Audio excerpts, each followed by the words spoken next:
Bonjour à tous. Aujourd'hui, on voulait vous parler du plan média web. Qu'est-ce que c'était, quel intérêt et comment monter un plan média web efficace.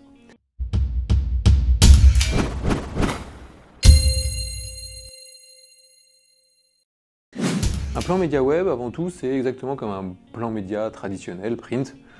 On va donc aller chercher des supports. Sur le print, ça va être des journaux, des magazines. La même chose sur le web. Sauf que sur le web, on a beaucoup plus de supports, puisqu'on va pouvoir aller viser des supports d'internautes qui sont des amateurs ou des passionnés, qui peuvent avoir peut-être 1000 lecteurs par mois, mais multiplié par un nombre exponentiel de sites, ça nous fait un trafic très intéressant à les capter.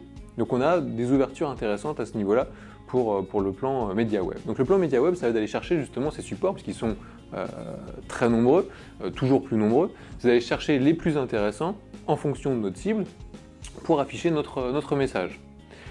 Ce qu'il faut savoir, c'est que l'internaute a ses habitudes. Tout le monde n'est pas sur Facebook, tout le monde n'est pas sur le blog de Mediapart.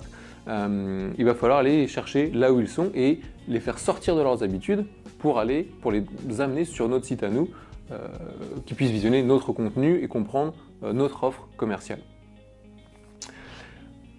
L'intérêt de tout ça, ça va être 1, de créer du trafic sur un site web, 2, gagner en notoriété, 3, générer des leads, donc des contacts, des demandes de devis par exemple, par téléphone, par mail, peu importe, 4, des ventes.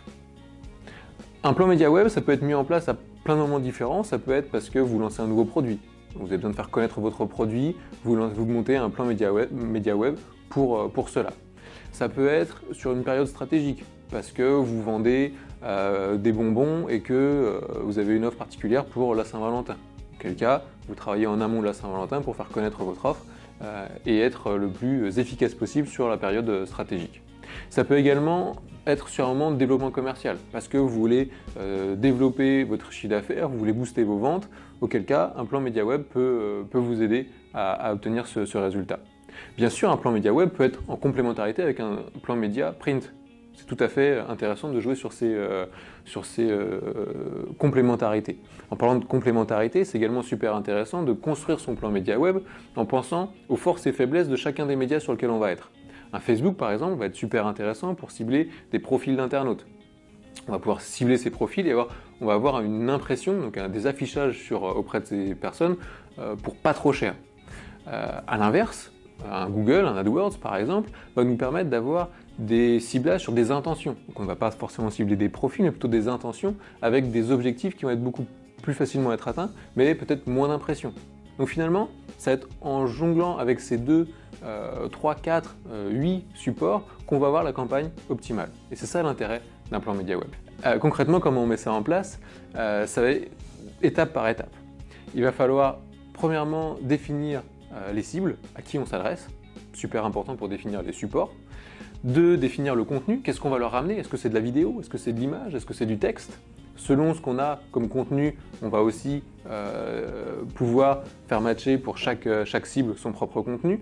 Et une fois qu'on a ces 2 éléments-là, on va aller chercher les leviers. Les leviers, ça va être les médias, les supports sur lesquels on va aller s'afficher.